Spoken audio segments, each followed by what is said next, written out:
JD. Ang kwentong ito ay hango sa totoong buhay. Mula ito sa isa nating kabayan na itago na lamang natin sa pangalang Rosel. Taong 1993, Sikihor. Nang mga panong ito, maugong ang usapan tungkol sa kulam o sa lason na tapik. Hindi pwedeng magtiwala kahit kanino dahil ang simpleng tapik pwedeng magkarga ng karamdaman na maaari mong ikamatay. Lumiban si Rosel sa pagtatrabaho sa takot na matulad sa kasamaan.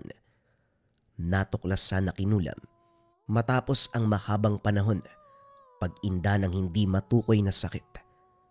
Nasawi bago magpasuri sa manggagamot.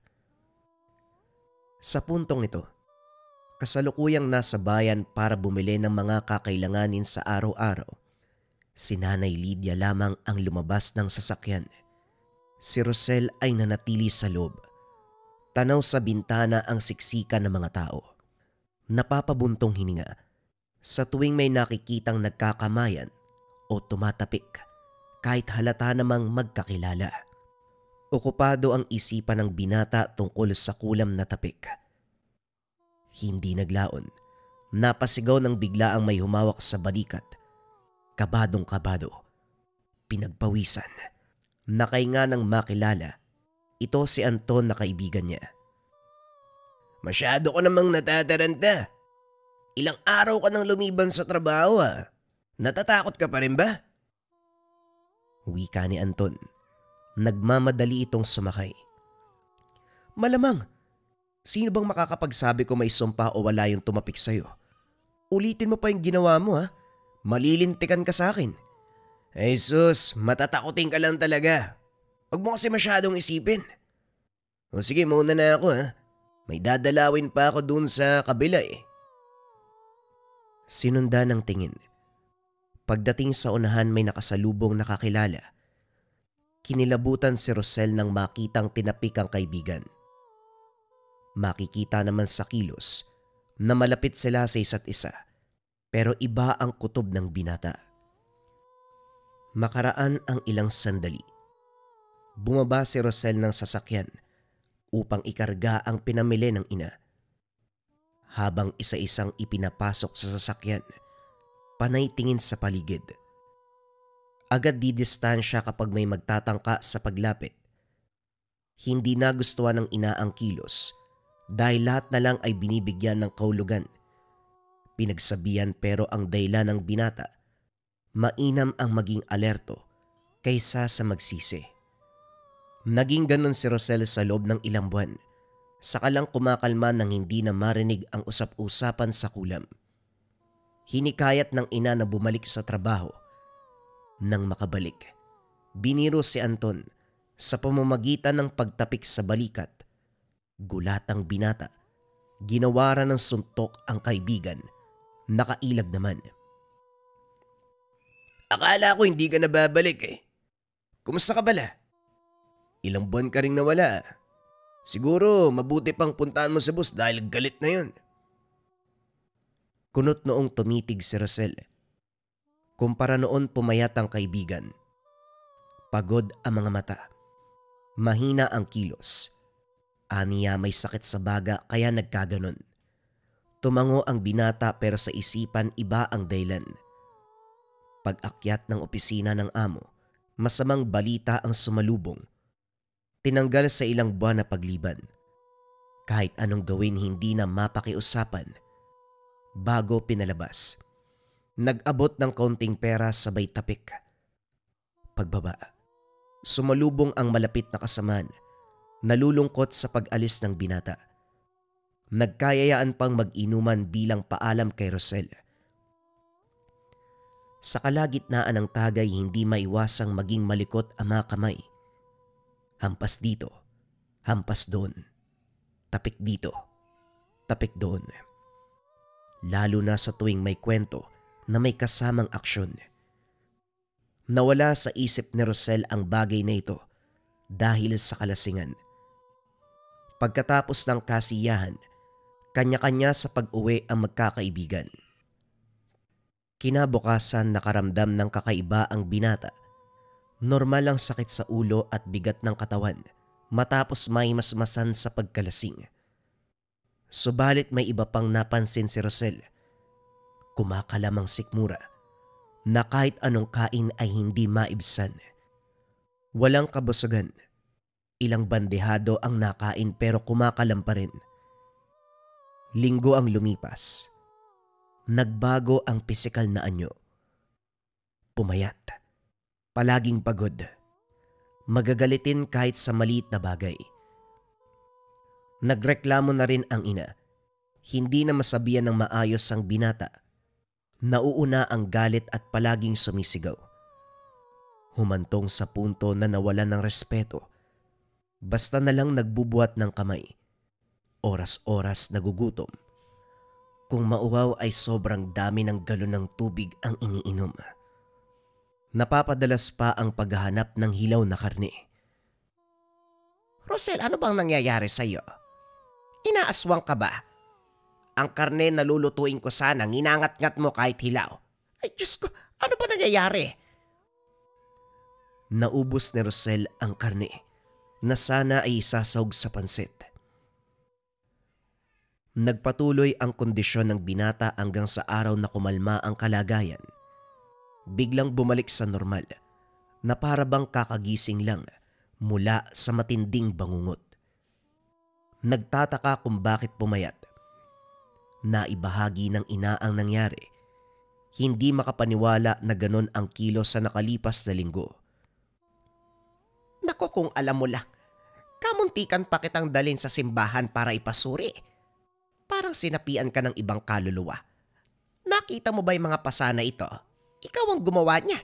Pinagbuhatan mo ko ng kamay. Tulalang napatitig si Rosel sa ina. Sa braso, sa muka, sa leeg ay puno ng pasa. May bakas pa ng suntok at sakal. Maging siya ay sinumpa ang sarili sa ginawa. Pinalampas ng ina dahil naniniwala ito na may pinagdadaanan ang anak. Nang makapag-isip-isip ang binata, hindi matahimik nang maalala ang tungkol sa tapik. Nay, paano kaya kung nahawaan ako ng sumpa? Kasi imposible naman na magkaganon ako ng basta-basta. Walang anak na nasa wastong pag-iisip, nasasaktan ng magulang niya. Sinabi mo pa kumakain ako ng hilaw na karne. Matinding gutom at uhaw. Paano kung nasumpa nga ako? Paano mo nasabing nahawaan ka ng sumpa? May sumpa ba na nagugutom tapos kakain ng hilaw na karne? Malay po natin, baka yun yung gusto ng mangkukulam o kung anumang uri siya ng nilalang o tao. Hindi ba depende yun sa kung anong nais ng mangkukulam? Aba, malay ko. Ano bang alam ko sa ganyan? Huwag na nga natin pag-usapan dahil kinikilabutan ako. Mabuti pang magpunta ka ng simbahan, magdasal at magtirik ng kandila. Magpasalamat sa Ama dahil nilubayan ka ng kaluluwang sumapi sa iyo. Napabuntong hininga si Rosel. Para sa ina sinapian siya, pero para sa kanya, malamang sa malamang kulam ang dahilan. Imbis na sa simbahan, pinuntahan ng tahanan ni Anton, subalit naabutan nito sa kalunos-lunos na kalagayan. Butot balat, tulala at hindi makausap. Ang sabi ng kapatid, linggo na magmula noong bumagsak ng husto ang kalusugan.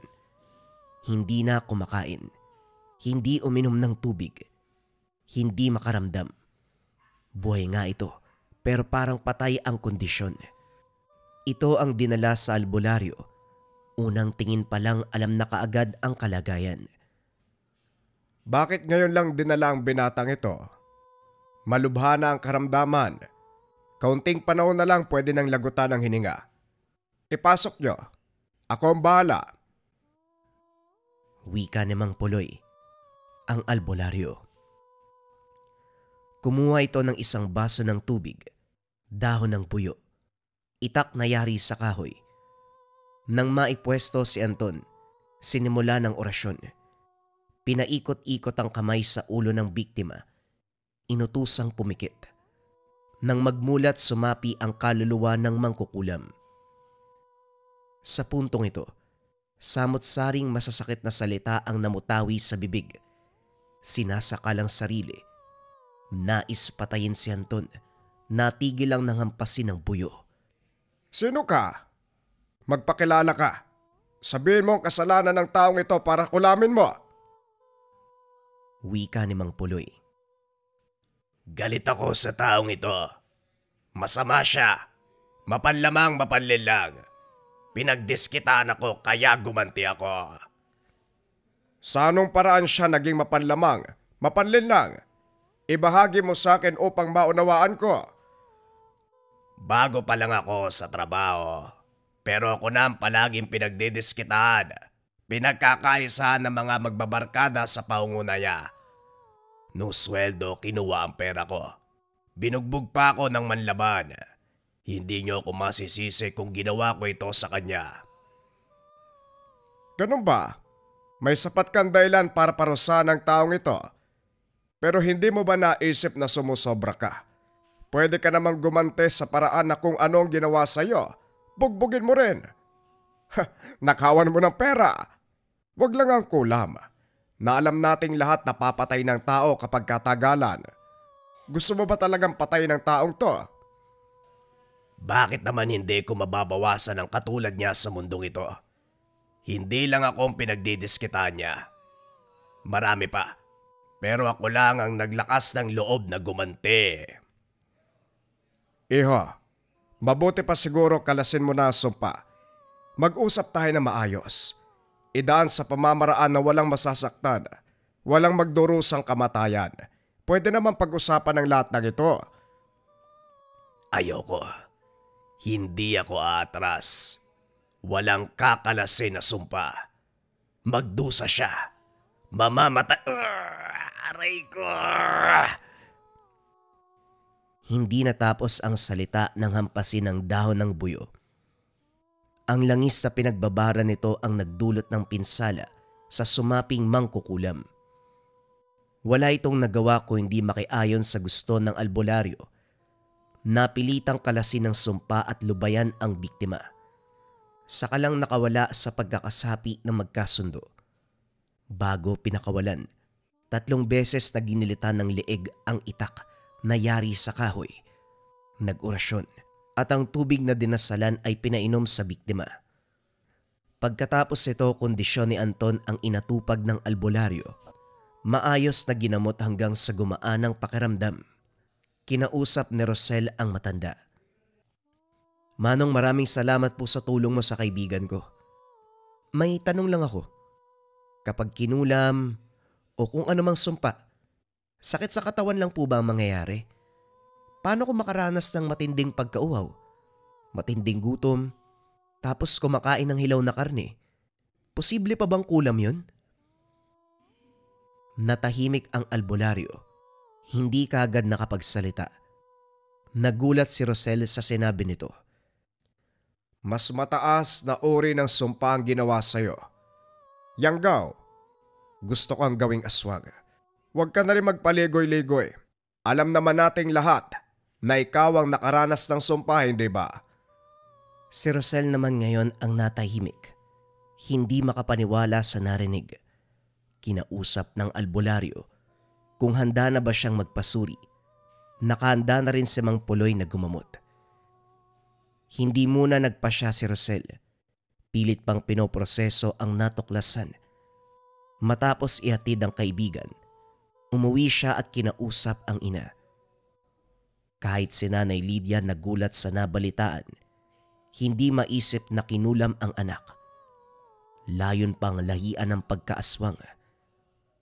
Matapos ang mahaba-habang pag-uusap, nakapagpasya na ipagamot si Rosel. Bumalik ang binata sa tahanan ng albularyo. Nang sabihin ang sadya, sinimulan ang proseso. Dahon ng buyo, langis, itak na yari sa kahoy, baso ng tubig.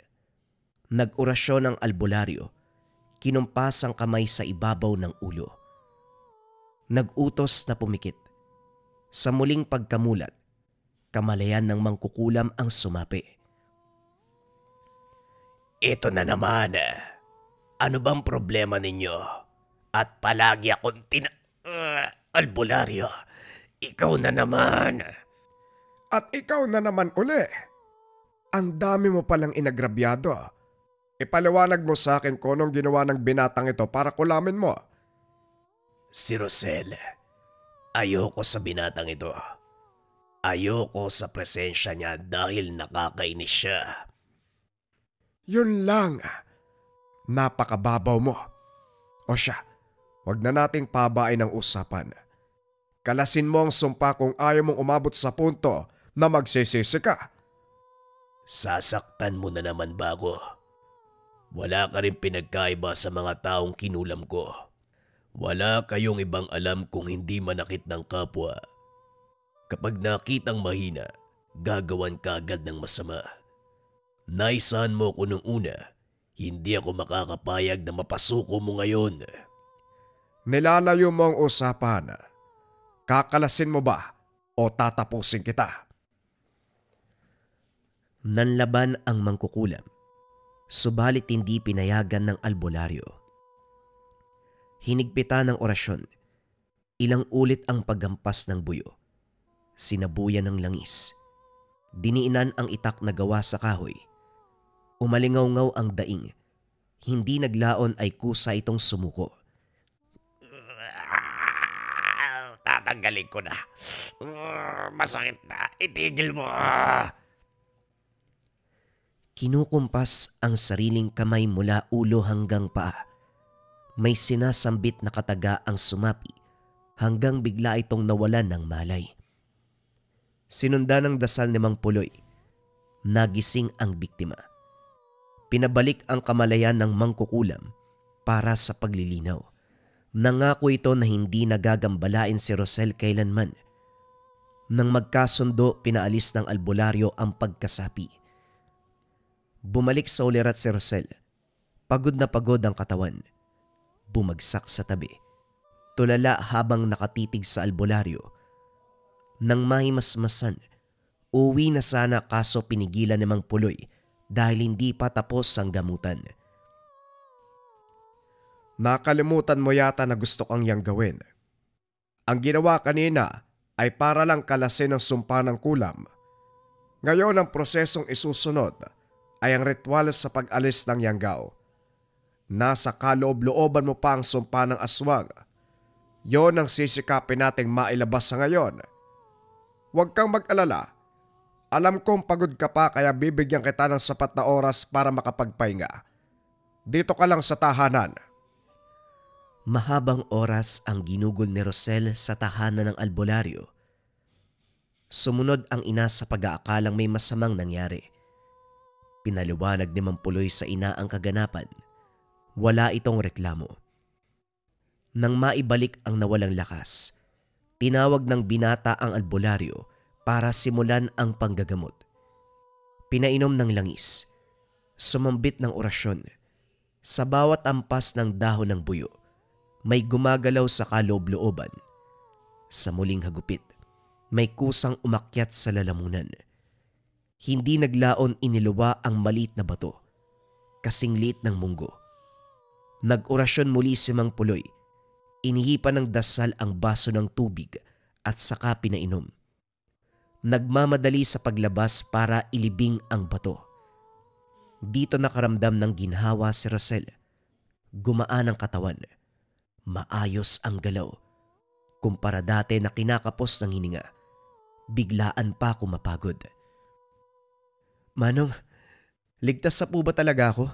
Baka mamaya bumalik yung karamdaman ko ha? Ligtas ka na, iho. Wala ka nang dapat ipag-alala. Sino po ba yung mangkukulam? Kilala niyo po ba? Gusto ko sana siya makausap para malaman kung ano yung nagawa kong mali.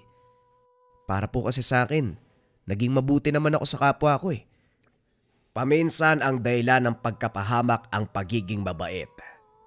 Kahit wala kang ginawa, may pagkakataon pa rin na malagay ka sa peligro. Ang mga sumasamba sa kaliwa, minsan nang bibiktima na lang bigla. Maiinis lang sa presensya mo. Siguradong gagawan ka kaagad ng kasamaan. Mabuting tao ka man o hindi, mapapahama ka pa rin talaga. Pero kilala niyo naman po yung mangkukulam, di ba? Gusto ko lang kasing malinawan. Naalala mo ba nung kumalam yung sikmura ni Anton? Narinig mo yung boses, hindi ba? Hindi ka ba pamilyar doon? Inalala ni Rosel ang sandaling pinagamot si Anton. Hindi makapaniwala nang matukoy ang boses si Celso. Ilang buwan pa lang itong nakakasama sa trabaho, mapapansin na tahimik, hindi nakikipaghalubilo. Si Anton sa kabilang banda, likas ang pagiging loko-loko. Hindi nagulat nang isiwalat ng mangkukulam ang dahilan. Subalit hindi malinaw sa kanya kung bakit maging siya ay nadamay. Para sa binata, masyadong mababaw ang dahilan dahil lang sa presensya niya. Pinuntahan sa bodegang pinagtatrabahuhan. Sa sandaling nagkatitigan, nagmamadali sa pagtakbo si Celso. Hinabol, kaso hindi naabutan. Sumuot kung saan-saan, hindi nasundan. Nagtanong ng tirahan, natuntun. Pero nang makita siya ay nagmamadali naman sa pagtakas. Napagod kakahabol kung kaya't tumigil. Nag-iwan ng sulat sa tahanan nito na gusto lamang makipag-usap. Lumipas ang araw. Bumalik si Rosel subalit sarado ang tahanan. Walang senyales na may tao. Natagpuan ang sulat sa eksaktong pinaglagyan. Nagbitiw sa trabaho kaya hindi nawala ng pag-asa. Humingi ng tulong kay Mang Puloy, kaso wala itong magagawa. Hindi mapapatawag sa pamamagitan ng pagsapi dahil walang biktima. Pinayuan na lamang siyang wag maghabol at baka balikan pa uli ng kulam. Sa takot ni Rosel, nakinig na lamang sa albularyo. Kinalimutan na lamang ang tungkol dito. Isang araw, naimbitahan ang mag-ina sa kaarawan ng kaanak na mayor. Malaki ang salo-salo. Marami ang imbitado. Nagkatuwaan, nagkasiyahan, inuman at kwentuhan. Sa dami ng tao hindi maiwasan ang siksikan. Sa tuwing babati sa isa't isa, naroon ang kamayan, tapikan, yakapan. Bumalik ang takot ni Rosel sa tapik, subalit minabuting kumalma. Nakisabay sa agos ng kaganapan, nakihalubilo sa mga tao kahit hindi kilala. Maayos ang lahat. Lumipas ang oras na walang problema. Pag-uwi ng tahanan, reklamo kagad ni Nanay Lydia ang bumungad. Hindi masyadong pinansin ni Rosel dahil natural mapagod mula sa lakad. Kinabukasan, iba ang kilos ni Nanay Lydia. Kalabis ang pagod. Kaunti ang kain. Lumiban sa pagpasok sa munisipyo, hindi na kaya pang bumangon. Hindi rin ito naasikaso ni Rosel dahil natanggap sa buong trabaho. Pag-uwi kinagabihan, naabutan itong nanghihina. Nagrereklamo pa na may naririnig na boses. Tinatakot siya ng mga bulong. Disoras na kaya hindi magawang lumabas para magtungo sa albularyo. Sa pagmamasid sa ina, balisang balisa. Malikot sa higaan, bumangon panay silip sa bintana, bigla pang sisigaw. Hindi naglaon lumala ang kalagayan, sinasakta ng sarili. Ganon ang sitwasyon sa loob ng ilang oras. Natigil ng biglang mawalan ng malay. Kinabukasan, sinugod sa tahanan ng albularyo. Pagkatapos ng pagsusuri, inamin ni Mang Puloy na kulam ang dinaramdam ng ina. Kagad isinagawa ang proseso. Nagulat dahil sa ikatlong pagkakataon, narinig ang boses ng mangkukulam. Aba, ikaw na naman. Grabe, parang hindi ka na nadala sa binigay kong parusa. Gusto mo yata ng mas mabigat.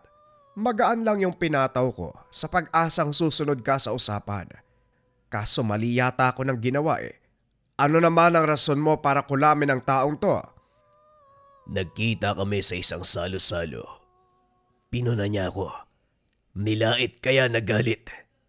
Isa pa, nalaman ko na anak niya si Rosel. Galit pa rin ako sa taong yun dahil matapos ang pag-uusap dito, hinabol pa niya ako. Ayaw niya akong lubayan. Kung nandito ka lang sa malapit, pinutol ko na ang dila mo. Napakababaw ng rason para kulamin ang tao. Ang dapat mong gawin, magbago ng ugali. Nandadamay ka ng iba. Pwede namang baliwalain na lang. Maliit na bagay, pinapalaki mo. Para sa'yo maliit. Pero para sa akin na nakaranas ng kalupitan nila, hindi. Hindi mo alam ang pinagdaanan ko, kaya wala kang karapatan na manghusga. Baka gusto mong... Ano, kukulamin mo rin ako? Tapang-tapangan ka. Hindi ka namang kalakasan. Yang galit-galit na yan, pwede mong palampasin. Ang sarap mong tirisin. Kalasin mo yung sumpa. Bilisan mo. Bumalik na naman tayo sa usapan, tanda. Makikipag-ayos ka sa paraang nais mo. Paano kung sa puntong ito, kagustuhan ko na ba na sundin mo? Ang lakas ng loob mo. Makapal ang muka. Ako nagpatawag sa'yo kaya ako masusunod. Ano man ang sasabihin ko, gagawin mo. Alam mo mangyayari kapag sumuway ka, hindi ba? Sige, gawin mo. Malalampasan ko pa rin ang ipapataw mong parusa. Kabisado na kita, albularyo. 2 beses mo na akong pinarusahan, kaya sigurado kung makakayanan ko yan, ano man ang ibibigay mo. Naghahamon ka pa. Sigurado ka bang kaya mo talaga? Paano kung sa pagkakataong ito mamatay ka? Kuha ko sa'yo. Kalasin mo na lamang ang sumpa. Huwag mong gambalain ang biktima. Hindi mo ako mapapasunod, albularyo. Hindi! Aray ko! Ang sakit! Naubos na ang pasensya ni Mang Puloy, kung kaya't pinatikim ng lupit ang mangkukulam. Ang itak na yari sa kahoy, binulungan ng dasal. Pagkatapos ay itinarak sa hita ng biktima. Sumigaw ng sumigaw. Nakiusap na itigil. Hindi huminto si Mang Puloy hanggang sa hindi narinig, nakakalasin na ang sumpa. Oo na. Tatanggalin ko na. Kakalasin na. Tama na. Masakit na. Talagang masakit yan dahil nagmamatigas ka. Ano? Kakalasin mo ba o papatayin kita? Sa puntong ito hindi mapigilan ang galit ni Mang Puloy. Ngunit napilitan ang mangkukulam na tanggalin ng sumpa. Pagkatapos ng ritual, nagmulat ang ina ni Rosel. Nakaramdam ng pagod. Pinainom ng tubig at kinargahan ng dasal. Pagkatapos ng lahat, napansin ni Rosel na naghahanda ng patalim si Mang Puloy. Nagbalot ng apog sa dahon ng buyo. Sumabay ito sa pag-alis nila pero lumiko sa kabilang daan. Dumiretso na rin sila para makapagpahinga ang ina. Makaraan ng ilang oras, binabagabag si Rosel sa ideya na may gagawing masama ang albularyo. Nang masiguradong maayos ang kalagayan ng ina, nagmamadali sa pagsugod. Walang ideya kung saan tutungo. Tinahak ang daan na binagtas ni Mang Puloy. Lumusot siya sa bahagi na malawak ang talayban. May nag-iisang tahanan sa dulo. Malayo pa pero tanaw ang figura ng matanda. Nakakubli sa mayayabong na halaman. Hindi naglaon dahan-dahang pumuslit sa loob. Lumapit si Rosel upang malaman ang magaganap. Napaigtad ng makarinig ng kalampagan. Tumago sa dingding si Celso. Nagmamakaawa na wag saktan. Subalit makikita sa pagbumuka ni Mang Puloy ang kagustuang makapatay. Mabuti na lamang naisipan kong dalawin ka. Naabutan pa kitang nag-oorasyon. Sino na naman ang balak mong kulamin, ha? Marami ka bang kaaway o talagang hilig mo lang na kumulam ng kung sino-sino? Sa tuwing tatanungin ka, ang dami mong rason. Hindi na tugma ang ilan. Ano ba talaga? Lubayan mo na ako. Ano bang kasalanan ko? Hindi naman kita binibiktima. Loko, wag mo ko sigawan. Hindi mo nga ako biniktima pero ako ang albularyo. Sa akin lumalapit ang mga tao. Nakakaawa ang mga yon. Kinula mo sa hindi makatarungan na dahilan. Wala ring silbi kung bubuhayin ka pa dahil uulit ka lang. May iiwan ka bang huling salita? May kaanak ka ba na gusto mong magpaalam? Manong, patawarin mo ko. Pangako hindi na ako ulit. Hindi na talaga. Wag mo lang ako patayin, pakiusap. Hindi mo na ako madadaan sa ganyan. Wag mo na ako subukan. Hindi ito maaareglo. Ikaw na mismo ang nagbatigas. Paikutin mo lang ako sa salita. Kaya para maiwasan ang pambibiktima, tatapusin na kita. Walang nagawa si Celso nang batuhin ng dasal. Hindi nakapalag ang pangontra ng orasyon. Masyadong malakas ang puwersa ng salita ni Mang Puloy. Ilang sandali lang nangisay ang lalaki. Nalagutan ng hininga. Napatanda ng krus ang albularyo. Sinabuyan ng langis. Sabay bigkas ng orasyon. Pagkatapos ito, pasimpleng hinila papasok ng tahanan ang katawan. Lumakad ng walang lingon. Kinilabutang sumunod si Rosel sa albularyo. Saka lang ito nagsalita nang makarating ng bahay. Anong may paglilingkod ko, iho? Nagulat ka ba sa ginawa ko kay Celso? Manong, paano yung natunto ng tahanan ni Celso? Kilala mo ba siya? Hindi. Unang beses ko lang din siyang nakita. May pamamaraan ako para matunto ng kinalalagyan ng kalaban. Nasaksiyan mo ang kaganapan, hindi ba? May bala ka bang magsumbong sa otoridad? Labas ako sa anumang ginawa niyo, Manong. Hindi ako mangingialam. Kung ginawa niyo lang yun para sa ikakatahimik ng lahat. Maraming salamat po. Ilang tao na rin ang biniktima ni Celso. Masama man ko ituring pero nararapat lang yun sa kanya. Tumango si Mang Polio. Umuwi na rin si Rosel.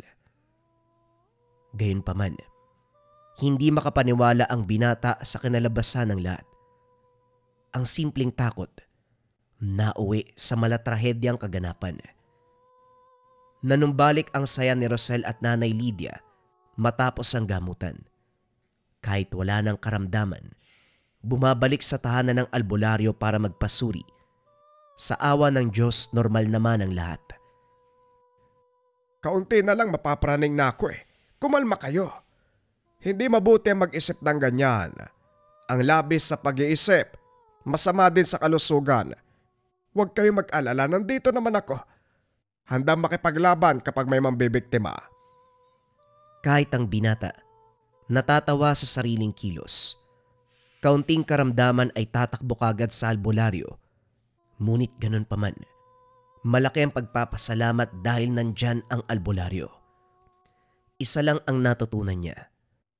Sa kabila ng matinding takot sa mga kababalagan, sa kabila ng matinding takot sa mga sumpa, may mga tao na pinapadala ang amang maylika upang tumulong sa mga nangangailangan, upang umagapay sa mga takot na nararamdaman.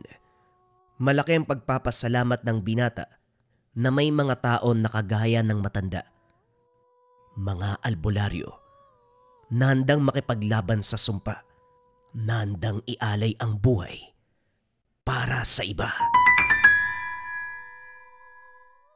Nung sinuot yung marahuyo bracelet ng isa nating kabayan, na ospital kinabukasan yung nangungulam sa kanila. Nangyari yung patotoo mga kabayan during live stream natin. Isa sa mga kabayan natin yung nagpatunay sa bisa ng marahuyo. Nung una, medyo nagdududa pa sa bisa ng marahuyo natin pero nung napatunayan yung bisa, sobrang dami niyang message during live stream. Sobrang laki ng tiwala sa marahuyo bracelets natin. Biruin yun mga kabayan. Kinabukasan, na ospital kagad yung nangungulam sa kanila. Ang bisa kasi ng marahuyo bracelet natin ay depensa espiritual. Kontrakulam, barang, tigalpo, palipadangin, usog, o namang masamang uri ng sumpa. Pero bakit na ospital kabayan kung pang depensa to? Nandito rin kasi yung rebuelta o sumbalik. Kung ano man yung sumpa na ibinigay sa inyo, ibinabalik doon sa taong nagbigay. We have 2 colors available, glossy black and brown. Kung interesado kayo dito sa Marahuyo bracelet natin, i-visit nyo lang yung shop ng Lika Merchandise or tignan kung may yellow basket dito. Kapag wala, pakisearch na lang Lika Merchandise kasi mabilis ma-out of stock to. Yan lamang mga kabayan, mag-ingat sa mga scammers.